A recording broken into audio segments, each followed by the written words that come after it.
Bom dia, tudo bem com vocês? Sejam todos bem-vindos, então, para mais uma videoaula, né? Nós estamos indo para a terceira aula da nossa semana, certo? Continuamos, então, no nosso capítulo 4, desenvolvimento e subdesenvolvimento, né? Então, as aulas aí destinadas para os alunos dos oitavo anos, vocês vão encontrar, como já mencionei para vocês, a partir da página 47 do livro, né? Temos então aqui a nossa aula 3, disciplina de Geografia, professora Rafael, certo? Nós falamos, pessoal, então, nós paramos, na verdade, nesse slide, né, que faz referência, então, aos países que têm características que estão em processo de desenvolvimento, né? Na última aula, nós fizemos referência aos vários países, citamos, inclusive, né, os países que estão ali com características de desenvolvidos. E aí a gente tem, então, agora, em contrapartida, apresentar as informações, né, daqueles países que se encaixam nesse critério considerados aí como, então, como de desenvolvimento, tá? Uma das características, passaram por um processo, né, um grande processo de exploração durante o período colonial, com característica, então, que nós podemos falar aí dessa colônia de exploração, né? Então, uma das características, colônia de exploração. O que é que vem a ser isso, essa característica de colônia de exploração? As pessoas que para cá vieram, elas não vieram com o intuito de moradia, elas não vieram com o intuito de povoamento, né? Então, a característica mesmo era explorar a área, né? Tirar o máximo ali da sua riqueza, o máximo possível de seus metais preciosos, né? E então encaminhar para localidades de fora. Então, nós temos ali uma característica de uma colônia que ela foi de exploração, utilizar-se da riqueza do solo, né? Utilizar-se então da matéria-prima como característica ali destinadas a esses países, né? Nós temos então ali também, né, baixo nível de industrialização, com exceção de alguns países, né, que é o caso aqui do Brasil, né, a questão do México e os dragões da exploração. Então, os dragões da exploração são os tigres asiáticos, né, que são colocados aí para gente como característica, então, com esse que não tem esse baixo nível de desenvolvimento, que não é o caso, então, desses países que foram citados, né? Então, quando se trata, por exemplo, desse baixo nível de industrialização, nós vimos em contrapartida que os países desenvolvidos, eles conseguem fabricar e produzir todos os seus produtos, né? Com exceção ali de alguns que precisam comprar peças, que precisam comprar essas matérias-primas, né? Nesse caso aqui, nós temos, então, uma característica, né, que traz para a gente esse baixo nível no processo de industrialização, certo? E aí, por exemplo, nós falamos, então, dessa característica, né, de uma colônia de exploração. Então, a gente tem aqui essa imagem que representa muito bem, né, essa inserção, né, de uma colônia que tinha então ali o objetivo, né, de se aprimorar da matéria-prima, de fazer com que, de certa forma, né, essa área ela fosse explorada, né, diferente então da outra imagem que nós temos aqui, que ela já é uma característica de colônia de povoamento. Então, por exemplo, a América do Norte em si, os Estados Unidos, Canadá, eles tiveram uma colônia que foi característica de colônia de povoamento, diferente dos países da América Latina que tiveram já essa característica aqui da colônia de exploração, como aparece para a gente na figura, certo? E aí nós temos então uma diferença, né, do que seria essa colônia de exploração e o que é que seria então essa colônia de povoamento. Então, colônia de povoamento, produção agrícola baseada na pequena propriedade, né? E aí, na colônia de exploração, a produção agrícola baseada na grande propriedade, enormes extensões de terra, e essas enormes extensões de terras dá característica até hoje, o que nós chamamos então dos grandes latifúndios, né? Que são as áreas que são concentradas nas mãos de poucas pessoas e que hoje são utilizadas aí, continuam sendo utilizadas, na verdade, para a produção agrícola, né? Então, a gente tem essa diferença em relação à colônia de povoamento e em relação à colônia de exploração. Desenvolvimento de uma produção manufatureira voltada para o mercado interno. Então, aquilo que se produzia, né, era totalmente voltada para consumo interno. E nesse caso aqui na colônia de exploração, destaque para a produção destinada ao mercado externo, né, produtos agrícolas ou metais nobres. Então, como eu já tinha mencionado, né, a matéria-prima e tudo mais tinha características de ir para fora. Esse material, né, essa produção, essa matéria-prima, no caso, ela não ficava ali nesse mercado interno, não era consumida internamente, né?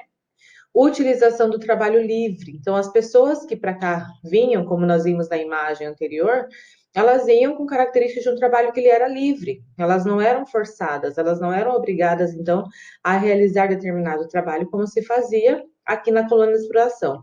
ênfase na utilização do trabalho escravo de índios e negros, né? A gente viu muito bem também no slide anterior essa representação. Então, a gente tem essas características que são muito diferentes, né?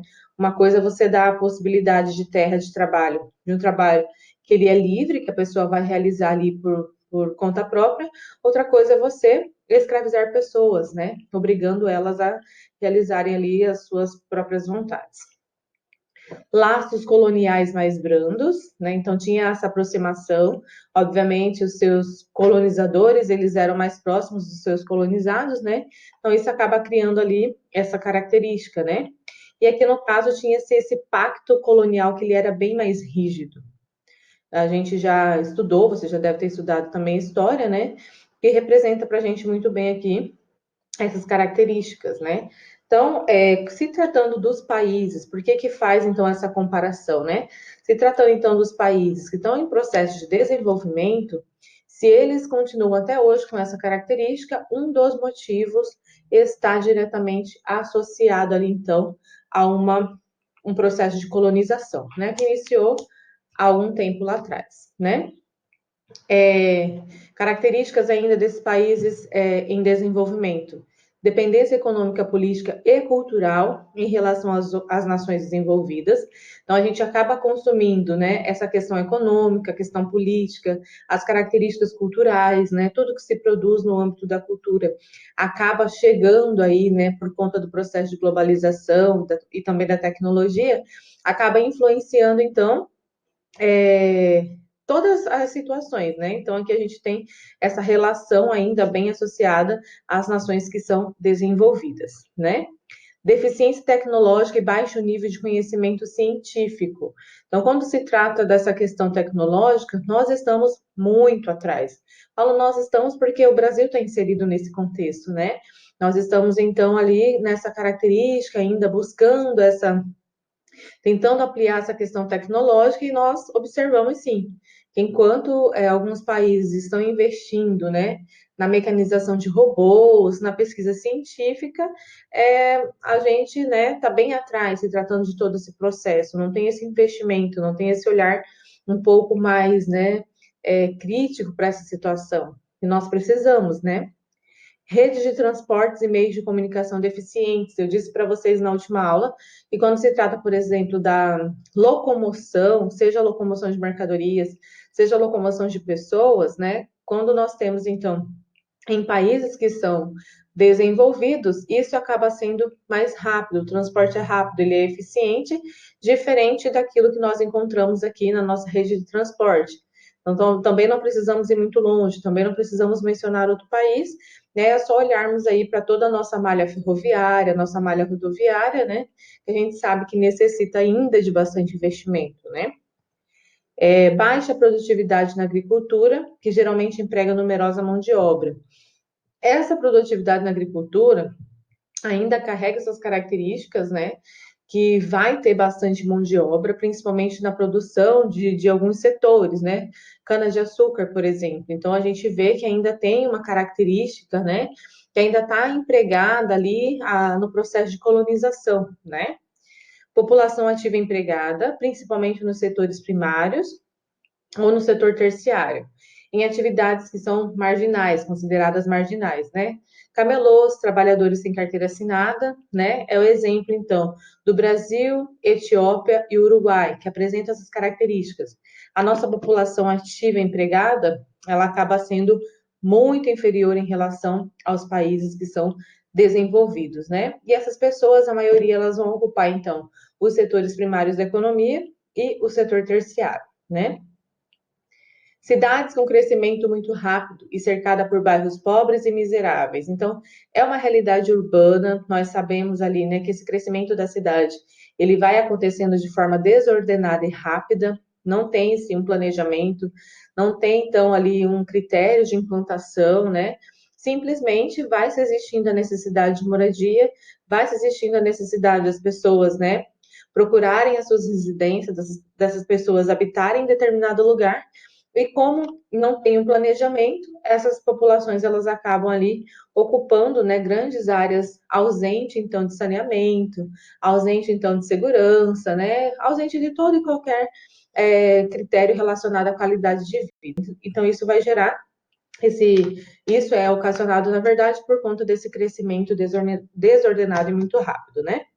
Baixo nível de vida da maioria da população. Se a gente observar, por exemplo, alguns países do continente africano, né, a gente tem uma taxa média ali de vida, né? Quando se trata de expectativa de vida, por exemplo, nós vamos ter populações que elas não ultrapassam os 40 anos de idade, né? E aí, então, isso, fazendo a comparação com os países europeus, isso daí seria para praticamente a juventude, 40 anos de idade, né? Então, as pessoas, elas costumam atingir 85 anos de idade em países europeus, ou às vezes até mais, né? Então, isso acaba tendo também uma característica dos países em desenvolvimento, tá? Crescimento populacional elevado, né? Então, acaba tendo ali uma população muito numerosa, elevada taxa de natalidade e mortalidade infantil. Então, essa elevada taxa de natalidade, ela é recorrente, acontece bastante, né? E em contrapartida, nós temos também um elevado nível ali dessa mortalidade infantil, né? Expectativa de vida baixa também, como já foi mencionado aí para vocês, certo? Existem países subdesenvolvidos que são fortemente industrializados, como é o caso, aí vem o Brasil, México, Argentina e os tigres asiáticos, como também já mencionei para vocês, né? A industrialização existente nesses países, na verdade, é sustentada por países desenvolvidos, né? Então, se esses países que foram citados, né, que são subdesenvolvidos, têm essa forte industrialização, é porque eles são sustentados, obviamente, aí por países desenvolvidos, né?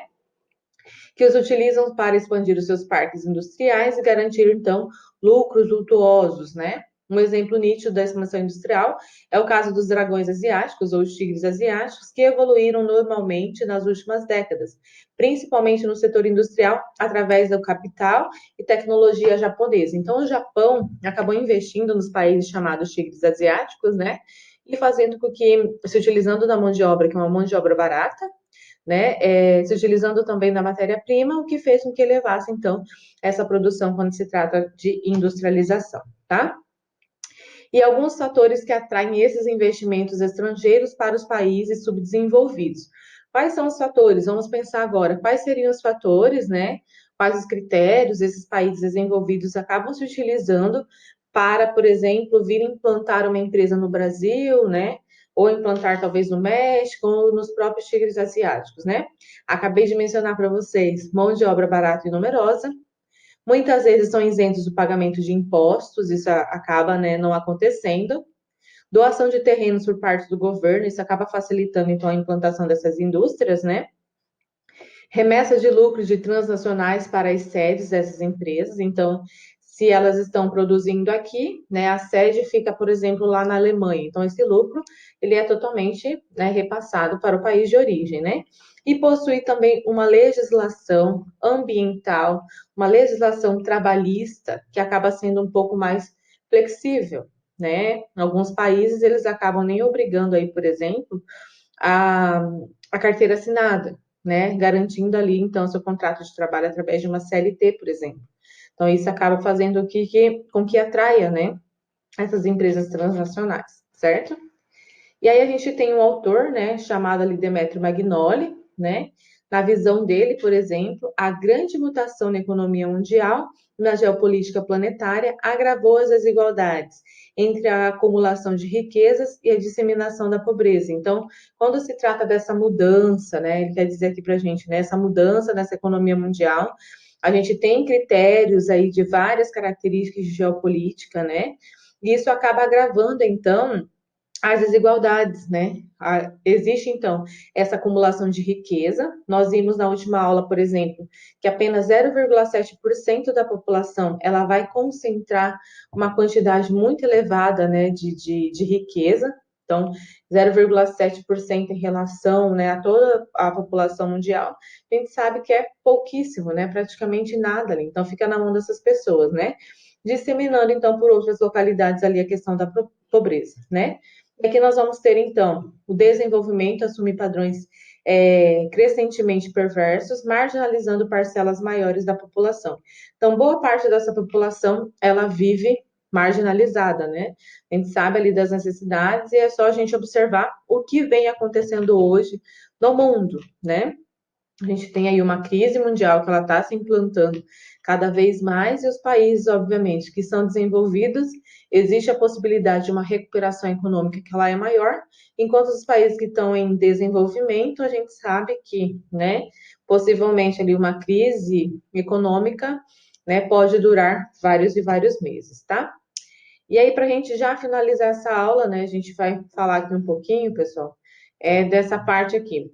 Em escala mundial, né, a década de 80 presenciou uma ampliação da fratura econômica entre o norte e o sul. Então, lá na década de 80, já se apresentava, então, essa diferença, né, dessa ampliação econômica, né, entre os países considerados do norte e os países do sul, né.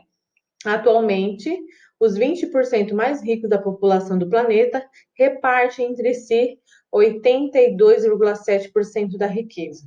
Ou seja, 20% da população mais rica detém de 82,7% da riqueza, enquanto os 20% mais pobres dispõem apenas, então, ali de 1,4%, ok? Então, nós finalizamos, então, a aula de hoje nesse slide, tá bom? A gente vai retornar na próxima aula. Espero que vocês aí consigam fazer essa compilação, né, em relação aos países desenvolvidos, aos países em desenvolvimento e lembrando, né, vocês me perguntaram lá no grupo da sala de vocês em relação às atividades. Então, eu vou deixar para vocês a página disponível da atividade, vou postar para vocês e colocarei as datas também que vocês possam fazer para apresentar posteriormente à professora Adriane, certo? Muito obrigada e até breve. Até a próxima aula.